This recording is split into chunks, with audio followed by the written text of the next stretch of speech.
In today's show, looking ahead to Monday in the NBA, streaming options as well as Michael Bolton. Thanks, Josh. It's Michael Bolton here, and it's time for another episode of the Locked On Fantasy Basketball Podcast. Let's get to it. Let's get to it, indeed. You are Locked On Fantasy Basketball, your daily fantasy basketball podcast, part of the Locked On Podcast Network.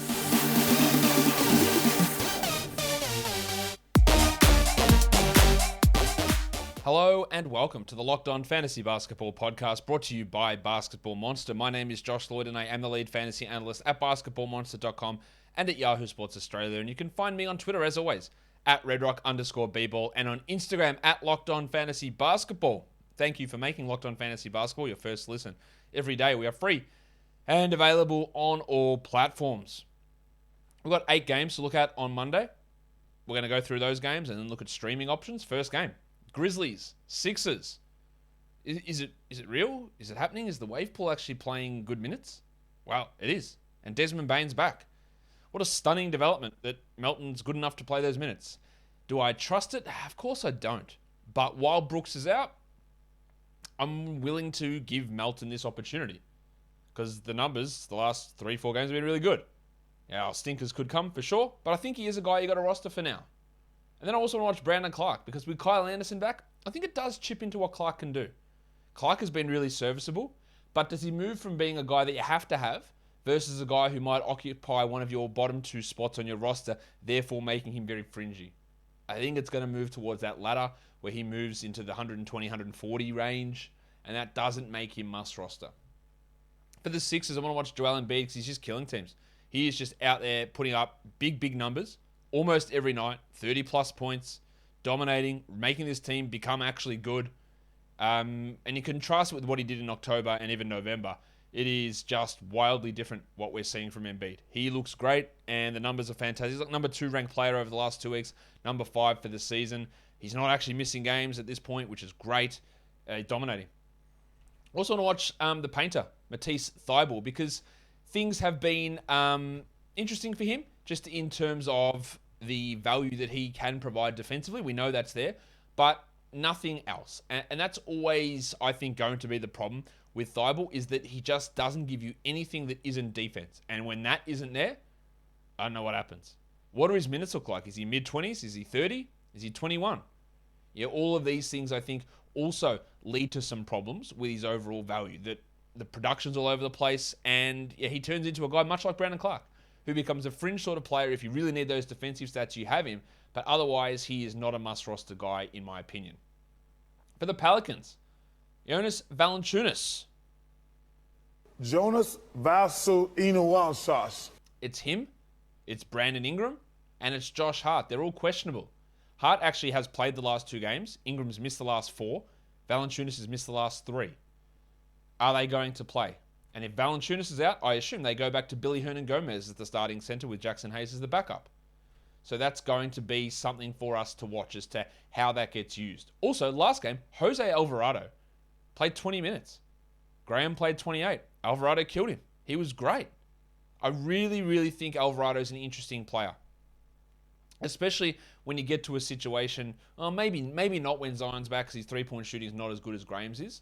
But without Zion there, I think he makes a bit of sense. Play some defense in that backcourt. Him and Herb Jones defensively getting out there, getting after it. He's a really interesting player who's at least deserves some of our attention. And then for the Cavs, it is a back-to-back. I want to watch Darius Garland because he's been, not just because he's killing it, because he's great, because I'm worried about his back. I'm recording this before Sunday's game against the Pistons. How does his back hold up through a back-to-back? A lot of backs in that sentence.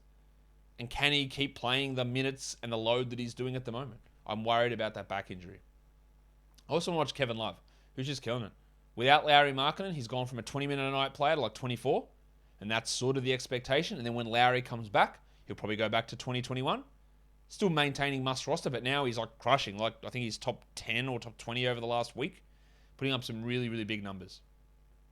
For the Clippers, back-to-back for them as well. The situation where their guards and wings are a mess is coming to fruition. Kennard, Mann, Bledsoe, Coffey, Boston, Morris, Batum. At the moment, it's Kennard who's putting up the good numbers. But it was Coffee last week, and then he dropped off today. And at times it was Man, and at times it was Bledsoe. I think it's just going to be a shit show continually. Kennard has been consistent over the last 3 games. Will he keep that going in this one? That's what we need to find out. Will Marcus Morris play the back-to-back after missing so much time for personal reasons? And does he still maintain that large chunk of usage that he got in Sunday's game? A lot of questions to be answered there. For the Pacers, I'm not at all convinced. If you had to watch my waiver wire show, you'll know this. I'm not convinced by Chris Duarte at all as a must-roster player. No Malcolm Brogdon. Can he do something that makes me go, yeah, he's a guy to hold? I don't think so. They are reluctant to play him as a point guard, even though he was a college point guard. And I don't know, the numbers just aren't there. Dwayne Washington's playing well off the bench. It's only a deeper league consideration. And while Brogdon's out, there is clearly a role there for Washington. I don't know that there's much for us to do fantasy-wise outside of deeper formats.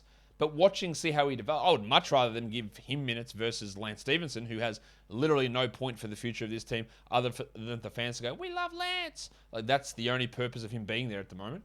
Like, just see what you got with Washington, who I think has been really impressive over the last week especially. The Kings and the Knicks. Tyrese Halliburton. Really, really big game. The thing I want to see Tyrese do is do that next to De'Aaron Fox. I don't know whether Fox will play. He's missed 4 straight games with this ankle soreness. And if Fox is out, we get another opportunity for Halliburton to go bananas. He's played huge minutes. 38, 37, 40 in 3 of the 4 games that Fox has been out. One of them that he played 27 was a 53-point loss, so he didn't have to extend himself. Well, maybe he should have extended himself a little bit more. But huge minutes, and the numbers are way up. It maybe is a sell high. I honestly don't think that Fox is going to get traded, even though I would look to trade him. And I don't think that Tyrese is going to maintain this level, but let's see what happens. And then Bud Hield, who's been really bad. Cannot establish himself, even with Terrence Davis out. He's struggling. The shot's all over the shop. He's offering nothing else. He's very stagnant. Can he do something to change my mind that he's not a 12-team league player? I don't know. For the Knicks. Hello. Kemba Walker. I don't really find it hard to think he's a 12-team league guy. Really hard. He's just not. Like, there's just not enough happening there. And with a fully healthy team, except for Derrick Rose, I just don't see it. And then the double royal. Julius Randle.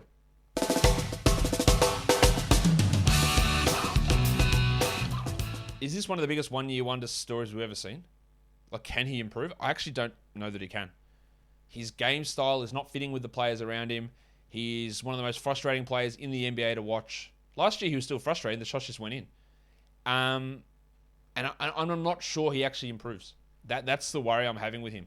I'd love to be proven wrong, but I am really worried that he's just actually not going to improve. But I'll tell you what's improved. Out of sight. That is my protein bar consumption since I've got Built Bar. Because it is the best tasting protein bar ever. You know it. I know it. Why would I waste my time on a candy bar that's just jam-packed full of sugar and fat? So many calories. I can just have a delicious Built Bar. I can get myself great flavor, great taste, which are the same things, but that doesn't matter. But high protein and low carbs, low calories, low fat, low sugar. It's the perfect package. Giggity. Actually, I know that these guys don't even care what I say in this ad, so I can say this. Yeah, that is Built Bar. So, Built Bar, whatever your favorite flavor is, cookies and cream, coconut, raspberry, strawberry, orange, whatever it is, get yourself boxes of Built Bar and do it at Built.com. Use our code LOCKED15, LOCKED15, and you'll save 15% off your order or orders of Built Bar, because it is the best. And you're going to want so many boxes of these. So go to Built.com, use that code LOCKED15, and get yourself boxes of Built Bar. Built Bar is built different. NBA trade deadline's coming. Thursday, February the 10th at 3 p.m. So, Locked On NBA has a live show going from 2 p.m. Eastern through to 4 p.m. Eastern on the Locked On NBA YouTube channel. Go find that channel, subscribe, hit the notification bell. It's going to be Kim Becker. It's going to be Johnny Corrales. It's going to be Josh, the big fella Lloyd. We're going to be hosting that show, breaking down all the moves as they happen, all the implications of those moves, the implications of the non-moves as well, and talking about what might happen fantasy-wise too. So check us out over there, going live at 2 p.m. Eastern on Thursday, February the 10th on the Locked On NBA YouTube channel. The Heat and the Celtics. PJ Tucker's playing well at the moment. Minutes are up. Well, actually, that's not true. Scoring is up. Putting up some really good numbers. Will that be able to continue? I really doubt it. Kyle Lowry is out again for personal reasons on Monday. And you're also going to be shocked at this. Jimmy Butler is on the injury report with an ankle sprain after playing 52 minutes on Saturday. Will Jimmy play? Fingers crossed. Fingers crossed. But with Lowry out, we're streaming Vincent in again. Gabe Vincent's playing well. He's worth streaming until Kyle returns. It's been a bloody long time since Lowry played, 15th of January. Again, we all hope that everything's all right. But for now, we're just streaming Gabe. For Boston, I don't see it with Al Horford. I think he's got to be dropped. Well, actually, that's not true. Let me rephrase. I think you've got to look at Al Horford and go, yeah, I can drop him. You don't have to do it, but I think you can look at him as an expendable player. That early season production, the reason we all looked at it and went, sorry, kids, we all looked at it and went, fuck, what's going on here? Is because it was fucking stupid. Like, it made no sense that he was blocking 2.5 shots a game and he was playing these minutes and the numbers never made sense. They're the best things he's done in 5 years. And that's why we looked at him and go, fuck, this is crazy. Like, who could have thought this? How is this true? And the answer is it wasn't. There was no way of that being able to stick, and it hasn't stuck. And he's back to poor production. And maybe he gets back to October, Al Horford. I'd pretty highly doubt that. And I think that's why you move on. And you can look at a rank and go, well, he's 80th for the season. That doesn't actually mean anything because he was top 25 for 6 weeks. And now he's like 150th over the last 4 weeks. And that really isn't, that overall season number really isn't enough for us to look at that and go, yeah, that's why he needs to be held. Also want to watch Joshy Richardson, whose minutes are sort of all over the place. 12, 17, 22, 18, 26 in the last 5. It's only a deeper league type situation where we can look at Josh, but there is something there, I guess, at times when we're looking for a streaming option. Let's go to the Raptors and the Hawks. Last game, the triple overtime game, Chris Boucher played 12 minutes. He did have 4 fouls, but we know that Nick Nurse, if he does something he doesn't like, see you later, he's just not going to play. So what does Boucher's minutes look like? Will he go back into being one of the trusted 6 and play 30 minutes or 24 minutes? With Trent back, he's not going to get those 33, 34 a night. And I think he'll become a drop Boucher. Not yet, but he will. Gary Trent, last few games have been great. Awesome. The shot is falling. The usage is up. He got his steals back in that triple overtime game. He's playing really, really well. We had him on the Buy Low show. He's obviously bumped from that significantly. Like way, way up. I still have consistent skepticism about Trent. But of course, he's a must-roster player. And yeah, we're buying some of this as real. For the Hawks, Onyeka Okongwu. Sheesh. Yeah, he's been great. Like, he was awesome on Sunday. Do they continue to split the Capella-Okongwu minutes? Clint hasn't got over 24 in his last 3 games. Now, Okongwu hasn't got over 24 in any of those games because they play some John Collins at center. But 2016 and 22 for Onyeka, the double O agent, he's doing some really, really interesting things at the moment. And, I think it's very interesting to watch how they're going to use those centers. Okongwu is probably more of a 14-team league guy for now, but just keep an eye. While DeAndre Hunter, with Bogdan Bogdanovic back, 29 and 26 minutes. This was the worry. He came out, he played 34 a night, he shot the ball unbelievably, and went, yeah. And I said, I still have some doubts about him. Let's see what happens when Bogdan returns. Well, there you go. The problem is here.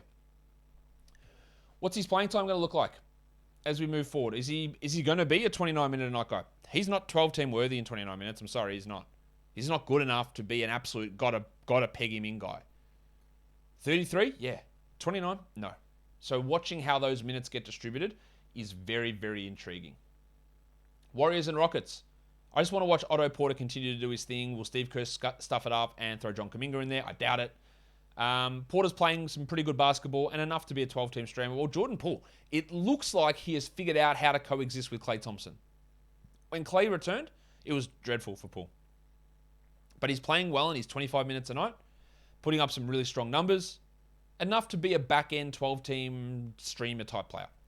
For the Rockets, KJ Martin, he's doing really well. He's outplaying the Wild thing. Even the Wild thing's going well. I can't do much about that. Yeah, you can't do much about that, Jay Sean, because KJ Martin's playing well.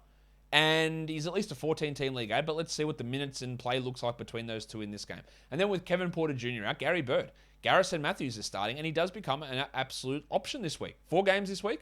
Him and Eric Gordon get significant boosts with the absence of Porter. So, yeah, Gary can be added. Let us go to the next game, which is the Trailblazers and the Thunder. Storm and Norman Powell. I haven't been impressed since he came back from the personal absence and COVID. That's fine. He should be able to get his stuff back together. He's going to start. He's going to have a good usage, and Nasir Little's out. So let's see what he can provide. Well, Ben McLemore's going to have a pretty sizable role as well, hitting in some threes, getting some scoring. What does he look like, and how do they run that bench rotation? For the Thunder, there is no Shai Gilgeous-Alexander. Will Ty Jerome start? Will Trey Mann start? How are they going to run that? Who's going to get that opportunity? Who's going to play ball minutes and get the usage? Jerome probably is a little bit more fantasy friendly at this stage. And then we're also going to watch Lou Dort, who's going to have to take a lot of shots. No, my son is also named Bort. He will almost definitely miss a lot of them, but he's going to take a lot of them. And he's going to have some really good volume. So let's see how that looks. Back-to-back streams, Monday to Tuesday. These are teams that play those 2 games. We've got Gary Payton from the Warriors, PJ Tucker, Jackson Hayes, Dwayne Dedman, Jose Alvarado, the Winter Soldier, Max Strus, Damian Lee, Corey Joseph, John Kuminga, and Precious Achiuwa. A lot of options there with the back-to-back streams Monday to Tuesday. We're just looking at options for Monday.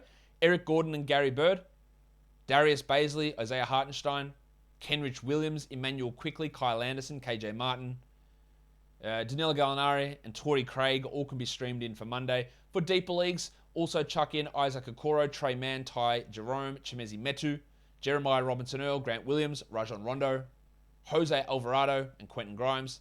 And for your points leagues, we've got D'Anthony Melton, who's still available in a lot of points leagues. Otto Porter, Brandon Clark, Darius Baisley, Eric Gordon, the Duck, Luke Kennard, Kenrich Williams, Amir Coffey, Kevon Looney, and KJ Martin. Guys, that will do it for me today. Don't forget to follow this podcast on Apple Podcasts, Google Podcasts, Stitcher, Spotify, and on the Odyssey app. If you are here on YouTube, thumb it up, leave your comments, ring the bell. We're done here. Thank you so much for listening, everyone. See ya.